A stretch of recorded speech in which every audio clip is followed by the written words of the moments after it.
नमस्ते दोस्तों, मैं एस्ट्रो ज्योति आज की बात में आप सबका स्वागत करती हूँ। आइए आज की बात कर लेते हैं। आज बड़ा ही अच्छा दिन है।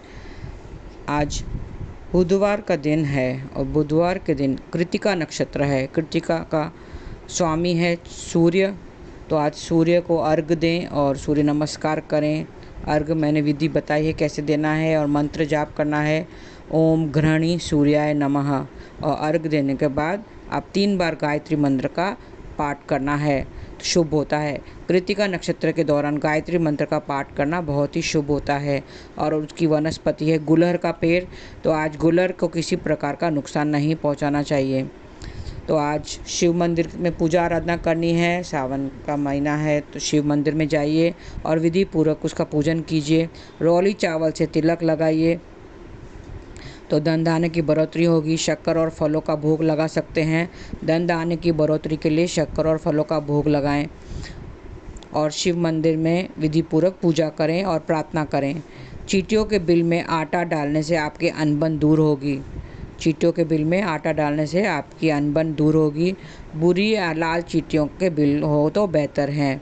और 11 छोटी बच्चियों को दूध का पैकेट अगर भेंट करते हैं तो दाम्पत्य जीवन में खुशहाली छा जाएगी। अगर 11 छोटी बच्चियां ना मिले तो 5 या तो फिर 2 को ही दे दें। दूध और चावल की खीर भी दे सकते हैं। दाम्पत्य जीवन को मजबूत करने के लिए दूध और चावल की खीर बनाकर बच्चों को बांटें। स्नान करके शिव मंदिर जाना है। अपने प्रॉपर्टी संबंधित कुछ प्रॉब्लम है तो स्नान करके शिव मंदिर जाना है और शिवलिंग पर गंगा जल मिला शुद्ध जल अर्पित करना है। और आज सूर्य यंत्र भी स्थापित कर सकते हैं आप धूप दीप से और पूजा करके अच्छे से विधि से उसको सिद्ध कर सकते हैं। घर के ऑफिस में या घर के मंदिर में या ऑफिस में स्थापित कर सकते हैं। अपने हाथों से पंचामृत तैयार करना चाहिए। अपने हाथों से पंचामृत तैयार किए तो आप की सफलता निश्चित है। पंचामृत का भोग लगाएं। भगवान शंकर को भोग लगाना है पंचामृत का। और अपने रिश्ते बेहतर करने के लिए दही में गुड़ मिलाकर शिवलिंग पर अर्पित करें। रिश्ते बेहतर करने के लिए दही में गुड़ मिलाकर शिवलिंग पर अर्पित करना है। गुलर के पेड़ का फोटो के दर्शन करने हैं। गुलर का पेड़ आसपास ना मिले तो उसकी तस्वीर ही लेकर उसको नमस्कार करना है, प्रणाम करना है। तो हर क्षेत्र में आपकी सफलता मिलेगी।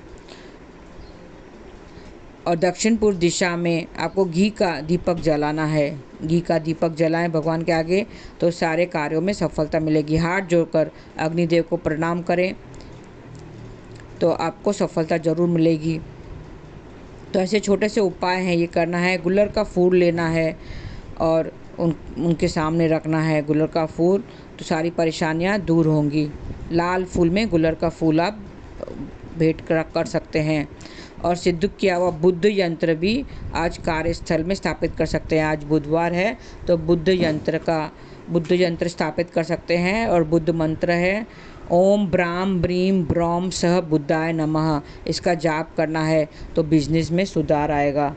बिजनेस में सुधार के लिए बुद्ध का मंत्र ओम ब्राम ब्रीम ब्रौम सह बुद्धाय नमः का जाप करें। चंदन का तिलक अपने मस्तक पर लगाएं तो रिश्ते मजबूत होंगे।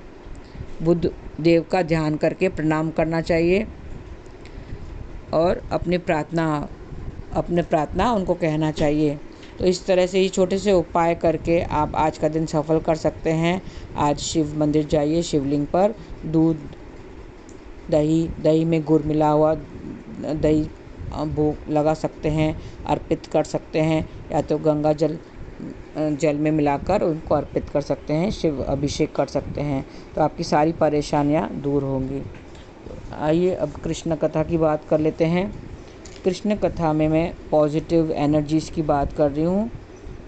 लोगों की बुरी आदतें आजकल बढ़ गई हैं। बुरी आदतें मतलब खाना पीना, नॉनवेज खाना, शराब वराब पीना। तो ऐसा लोग जब पी के आते हैं तो सुबह शाम उन्हें पीने की लत लग जाती है।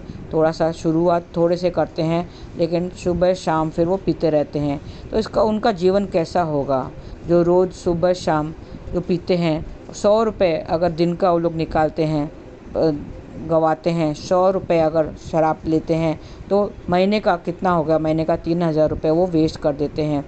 तो इसी तरह उनके जीवन में फिर दरिद्रता आ जाती है। तो उसमें घर में भी नेगेटिव एनर्जीज़ का वास हो जाता है।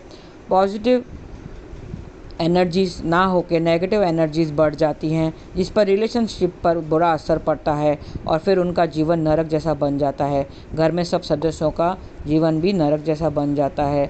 तो इस तरह से उनका नेगेटिव एनर्जीज़ घर में वास होती हैं।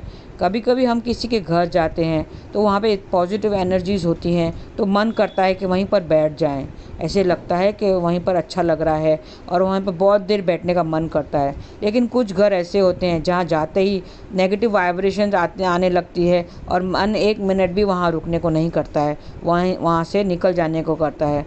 तो ऐसे घर में जहाँ नेगेटिव एनर्जीज़ भरी पड़ी हैं, वहाँ पे धन की कमी होती है, उत्साह की कमी भी होती है और उदासी छाई रहती है। वहाँ पे उस घर में बैठने को मन नहीं करता है, उदासी छाई रहती है। तो वहाँ भजन कीर्तन नहीं होता है। जिस घर में भजन कीर्तन ना हो वहाँ पे नेगेटिव एनर्जीज आ जाती है, मन अशांत रहने लगता है और कुछ और पाने का लालसा हमेशा लगी रहती है और फिर वो कुछ और या सुख ढूंढने के लिए वो घर से बाहर निकलते हैं और फिर वो जीवन उनका कैसा होगा। जो घर से बाहर सुख ढूंढने को निकलते हैं, घर में उनको सुख नहीं मिलता है, नेगेटिव वाइब्रेशंस आने लगती हैं, तो ऐसे में उनको सुख कहाँ से मिलेगा। तो वो फिर उनको दुख घेरे रहता है और दरिद्रता आ जाती है। तो वैसे एनर्जीज़ 2 तरह की होती हैं, पॉजिटिव एनर्जीज़ और नेगेटिव एनर्जीज़। थोड़ा विस्तार में बताती हूँ। ऊर्जाएँ कहते हैं एनर्जीज़, ऊर्जाएँ 2 प्रकार की होती हैं, नकारात्मक और सकारात्मक। तो एक ओर जहाँ सकारात्मक ऊर्जा के प्रभाव से व्यक्ति के घर में सुख शांति समृद्धि बनी रहती है, तरक्की आती रहती है, वहीं नकारात्मक ऊर्जा की वजह से व्यक्ति के जीवन में एक के बाद एक परेशानियां आने लगती हैं और ख़ास करके जब उनकी बुरी आदतें लगती है खाने पीने की, नॉनवेज मांस मदिरा ग्रहण करने की या कुसंग करने की किसी, तो उस तरह से वो नेगेटिव एनर्जीज़ घर में आ जाती हैं जो खुशहाली भंग कर देती हैं। कभी कभी नेगेटिव एनर्जीज़ के कारण व्यक्ति के जीवन में ऐसा दिन भी गुजारना पड़ता है जो पूरी उम्र भर उसके साथ रहता है। ज्योतिष के अनुसार नकारात्मक ऊर्जा या परेशानियां व्यक्ति के जीवन में आने से पहले कई तरह के संकेत देती है। हाँ, ऊर्जा जब आने से पहले वो कई तरह के संकेत देती है जिससे हमें समझना चाहिए और आपके जीवन में मुसीबतें आने वाली हैं, ऐसा संकेत मिलता है। ऐसे कौन से संकेत हैं जो हमें बुरे वक्त के आने की सूचना देती है और परेशानियों से मुक्ति प्राप्त करने के लिए हम उस संकेत को जान लेते हैं। ज्योतिष के अनुसार यदि किसी व्यक्ति या घर के सदस्यों को बार बार उल्लू का रोना सुनाई दे रहा है या फिर कोई उल्लू काफ़ी समय से आपके घर की ओर देख रहा है, तो वो संकेत शुभ नहीं माना जाता है। इसका मतलब ये माना जाता है कि उस घर में आने वाले वक्त में किसी सदस्य की मृत्यु होने वाली है। दूसरा संकेत क्या है कि यदि किसी के घर में अचानक से लाल चींटियां दिखाई देने लगे, लाल चींटियां कभी कभी बहुत सारी आ जाती हैं, तो ये संकेत भी सही नहीं है। इसका मतलब ये है कि भविष्य में उस घर में सदस्यों की बीमारी या धन हानि की तरफ इशारा करती है। दूसरा संकेत क्या है, धार्मिक मान्यता के अनुसार यदि किसी घर में लगा तुलसी का पौधा बार बार सूख रहा है, इसका मतलब है कि घर पर नकारात्मक ऊर्जा का वास है। तुलसी के पौधे का बार बार सूखना जीवन में आने वाली किसी बुरी घटना का संकेत भी होता है। यदि आपके घर में अचानक से चूहा, मधुमक्खी, दीमक या फिर किसी भी तरह के सूक्ष्म जीव आ रहे हैं, तो ये भी अच्छा नहीं माना जाता है।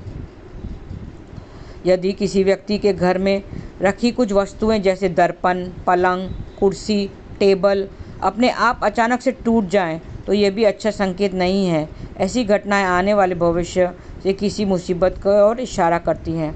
ऐसे बहुत सारी चीज़ें हैं जिससे संकेत मिलता है कि आपके घर में कुछ बुरा होने वाला है या नकारात्मक ऊर्जा आने वाली हैं या उनका वास है, जैसे तुलसी का सूख जाना और ये सब, और बिल्ली का रास्ता काट जाना। वैसे तो ये बोलते हैं अंधविश्वास है, लेकिन कहीं ना कहीं वो भी बुरा संकेत देता है। और आपके बाहर निकलते समय चप्पल का टूटना, अगर जूता अगर टूट जाता है, घर के बाहर आप कुछ अच्छे कार्य के जा रहे हैं और आपका चप्पल टूट गई, तो उसका ये संकेत है कि आपका काम नहीं होने वाला है। तो उससे भी बुरा संकेत आता है कि आप घर पे ही रहें क्योंकि घर बाहर जाने से आपको सफलता नहीं मिलेगी। और कभी कभी ऐसा होता है कि आप घाई में आप निकलते हैं, आपको लेट हो रहा है, घर से बाहर निकल रहे हैं, घर में अनबन हो रही है और उस अनबन से आप बाहर निकल रहे हैं। घर से अगर अच्छे कार्य के लिए निकल रहे हैं और घर में किसी से अनबन हो रही है, किसी का झगड़ा, बीवी का झगड़ा कर रही है, कुछ बातें नहीं मान रही है, तो वो भी एक बुरा संकेत है कि वो जो काम करने जा रहे हैं वो नहीं होगा। तो ये सब संकेत देते हैं, ईश्वर हमें संकेत देता है कि हमें सावधान हो जाना चाहिए, क्योंकि वहाँ पर जो नेगेटिव एनर्जीज आ रही हैं। और कभी कभी आप देखते हैं कि घर में जब वापस आते हैं, काम से जब वापस आते हैं, तो घर में आपको झाड़ू दिख जाता है। घर में आते ही आपको झाड़ू दिख जाता है, तो ये भी संकेत खराब है, ये भी सही नहीं माना जाता है। और जब कोई घर के बाहर जा रहा हो, काम से निकल रहा हो, तो आप झाड़ू लगा रहे हो और कोई काम से बाहर जा रहा हो, तो वो भी बुरा संकेत है। तो वो कभी भी कोई बाहर जा रहा हो तो उस वक्त झाड़ू नहीं लगाना चाहिए। और रात को आप घर पे आ रहे हैं और घर में आप देखेंगे कि जाले वगैरह लगे हुए हैं। घर में आते ही आप कुछ दिनों के बाद घर आ रहे हैं, 4-5 दिन आपका घर बंद है और आप घर के अंदर आ रहे हैं और बहुत सारे जाले लगे हुए हैं, या कबूतरों का वास है, बाहर खिड़की के बाहर कबूतर का वास है, वो भी एक बुरा संकेत है। तो इन संकेतों से सावधान हो जाना चाहिए और हमें नेगेटिव ऊर्जा से बचना चाहिए। हमें अपना खान पान, आहार वगैरह सब अच्छा करना चाहिए, व्यवहार अच्छा करना चाहिए, क्योंकि आहार, व्यवहार ये सब अच्छे रहेंगे तो पॉजिटिव एनर्जी, सकारात्मक ऊर्जा आपके घर में बनी रहेगी। तो आप मांस, मदिरा, कुसंग और इन सब से दूर रहना चाहिए। और हमारे जो गुण हैं वो अच्छे गुण होने चाहिए। दान पुण्य का करना चाहिए, घर में कीर्तन वगैरह जरूर होना चाहिए, घर में एक दीपक जरूर जलाना चाहिए, धुआं जरूर करना चाहिए, कपूर जला के धुआं करें, अगरबत्ती जलाएं, खुशबू वाली अगरबत्ती जला सकते हैं। और घर में एक घी का दीपक जरूर रहना चाहिए।